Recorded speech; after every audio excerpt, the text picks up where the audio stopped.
السلام علیکم ویورز، میں شاہ خان اپنے ایم زی اسٹار ٹی وی پر آج جو حدیث آپ کے ساتھ شیئر کر رہا ہوں، اس حدیث کا عنوان کچھ اس طرح سے ہے: صحابیوں کی فضیلت کا بیان۔ رسول پاک صلی اللہ علیہ وسلم نے ارشاد فرمایا کہ میری امت کا سب سے بہترین زمانہ میرا زمانہ ہے، پھر ان لوگوں کا جو اس زمانے کے بعد آئیں گے، پھر ان لوگوں کا جو اس زمانے کے بعد آئیں گے۔ عمران رضی اللہ تعالی عنہ کہتے ہیں کہ مجھے یاد نہیں کہ نبی کریم صلی اللہ علیہ وسلم نے اپنے دور کے بعد 2 زمانوں کا ذکر کیا ہے یا 3 زمانوں کا ذکر کیا ہے۔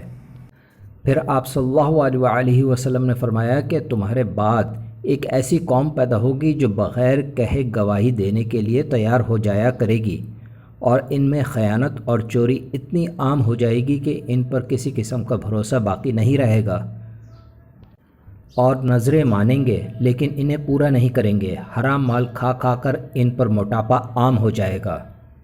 اللہ اکبر! اگر میری ویڈیو اچھی لگے تو ضرور سبسکرائب کیجئے، لائک کیجئے اور لوگوں کے ساتھ شیئر کیجئے تاکہ زیادہ سے زیادہ نالج بڑھ سکے لوگوں کی۔